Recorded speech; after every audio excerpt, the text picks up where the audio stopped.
की एक फिल्म आई थी पहचान। म्यूजिक डायरेक्टर थे शंकर जयकिशन। उसमें रफी साहब का एक बहुत ही हिट गाना था, पैसे की पहचान यहाँ, इंसान की कीमत कोई नहीं, बच के निकल जा इस बस्ती से, करता मोहब्बत कोई नहीं। आज ये गाना मोहम्मद आरिफ, मोहम्मद इलियास अंसारी पे परफेक्ट बैठ रहा है। लेट मोहम्मद इलियास अंसारी ये बोनाफाइड टेनेंट थे, लंबी cement chawl, first floor, room number 63, Byculla station road, Mumbai 11।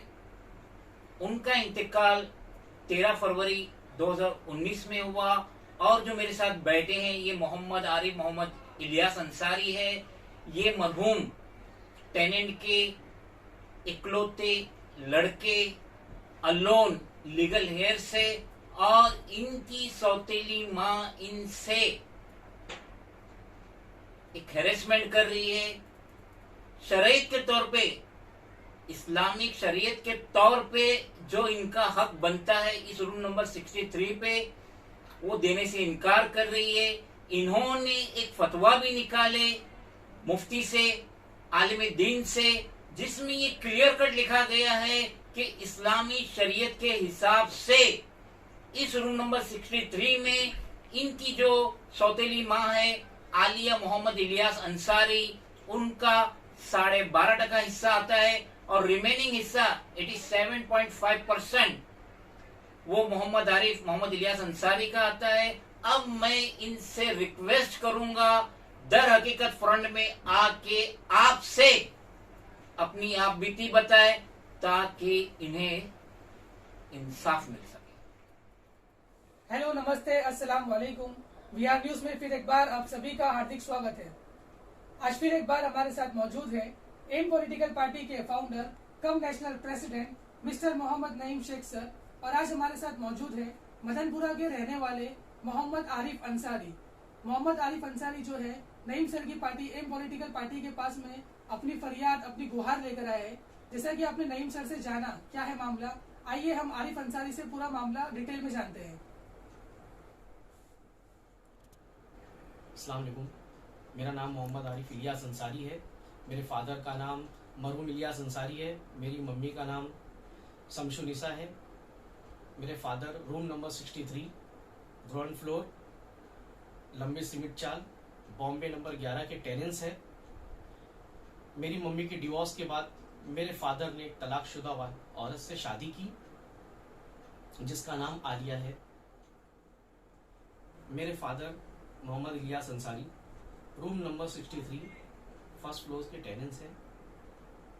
ये जो बिल्डिंग है ये बीएमसी की प्रॉपर्टी है जिसे अभी रबर वाले बिल्डर ने रीडेवलपमेंट के लिए लिया हुआ है।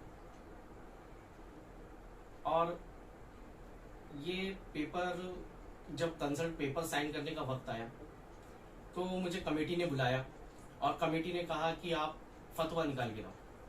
तो मैं जामा मस्जिद गया, वहां से फतवा लेकर आया। फतवे में मेरी मम्मी का जो परसेंट लगा वो 12.5% लगा और मेरा जो है वो 87.50 लगा। कौन सी मम्मी का 12.5% लगा? मेरी सेकंड मम्मी का। क्या नाम है? उनका नाम आलिया है। आरिफ अंसारी, शरीयत के हिसाब से जो आपने फतवा निकाला है जामा मस्जिद में, तो उसमें क्या आया ये बताइए। शरीयत के हिसाब से मेरी मम्मी का तो 12.5% आया है। मैं चाहता हूँ कि जो मेरी सौतेली माँ का 12.5% है उसमें मुझे एक आना नहीं चाहिए। और मेरा जो हिस्सा, मेरी जो शरीयत का हिस्सा मेरा निकला है, मैं इसके लिए गुहार लगाता हूँ कि वो मुझे मिले। नहीं सर, आरिफ अंसारी जो है ये इतना परेशान है कि ये हमारे व्यूअर्स को पूरा मामला बता नहीं पा रहे। आप हमें तफसील में बताइए कि क्या पूरा मैटर है। मोहम्मद आरिफ अंसारी हम करीब 2 साल से मुझे जानते हैं। एक मरहूम इकबाल शेख थे, नागपड़ा पे रहते थे। कोरोना 2020 में उनका इंतकाल हुआ।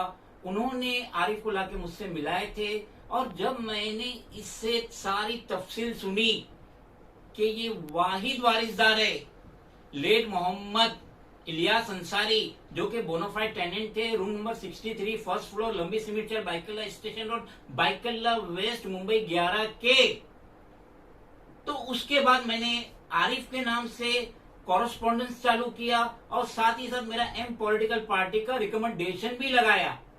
हमारा पहला लेटर गया था 13 जून 2020, फर्स्ट रिमाइंडर 2 जुलाई 2020, सेकेंड रिमाइंडर 9 जुलाई 2020, थर्ड रिमाइंडर 23 जुलाई 2020 और फोर्थ रिमाइंडर 17 सितंबर 2020।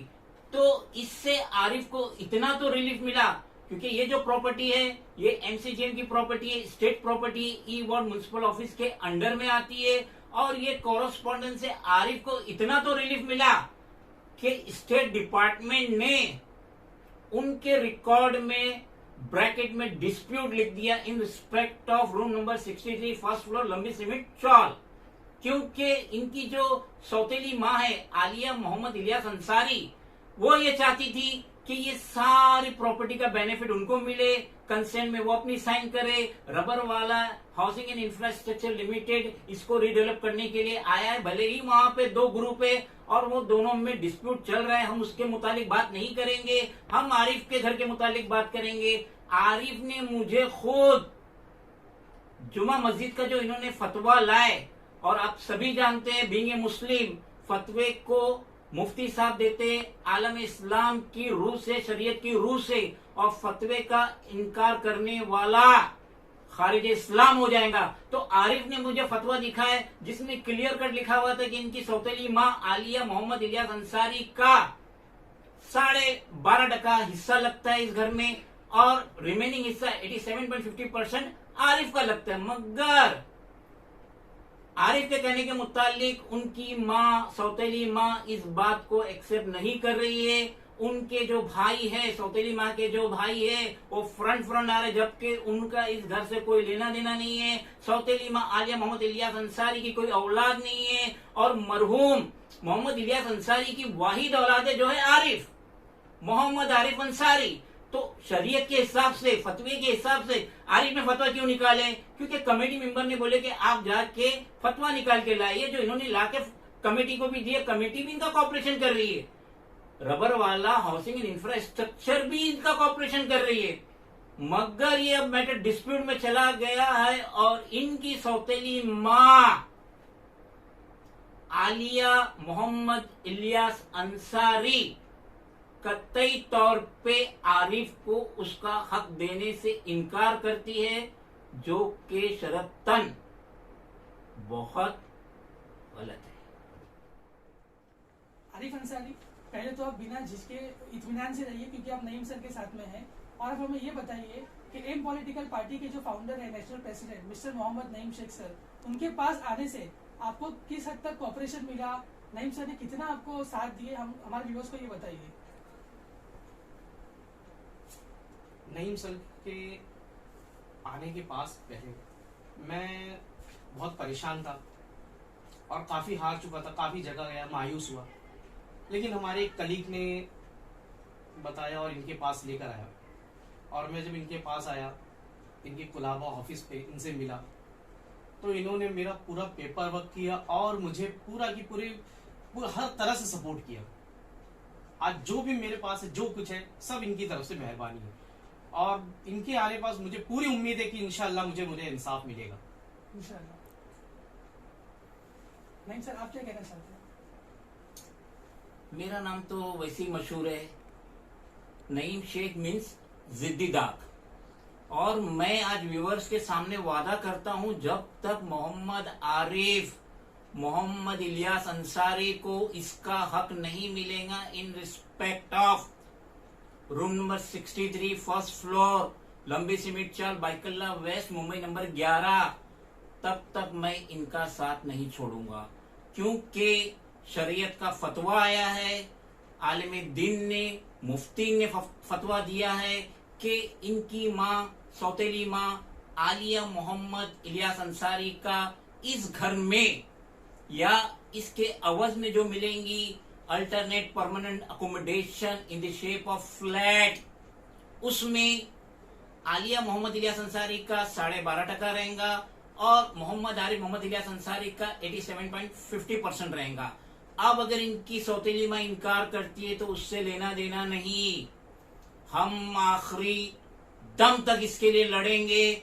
अब इसके लिए MCGM जाना पड़े या म्युनिसिपल कमिश्नर के पास जाना पड़े या CM के पास जाना पड़े या इवन कोर्ट ऑफ लॉ के पास जाना पड़े, हम जाएंगे। एम पॉलिटिकल पार्टी ऐसे मजलूमों के साथ देने के लिए ही बनी है और ये मेरा वादा है, मैं मोहम्मद आरिफ मोहम्मद इलियास अंसारी का जब तक इसका हक नहीं मिल जाता साथ देता रहूंगा। हम उम्मीद करते हैं कि मोहम्मद आरिफ अंसारी को उनका हक मिले और जब उनके साथ में नईम सर है तो उनको डरने की कोई जरूरत नहीं है। तो ये थे हमारे साथ एम पॉलिटिकल पार्टी के founder cum national president mister Mohammad Naeem Shaikh sir. अगर आपको हमारा एपिसोड पसंद आया तो इसे लाइक कीजिए, शेयर कीजिए, कमेंट कीजिए। जय हिंद, जय महाराष्ट्र।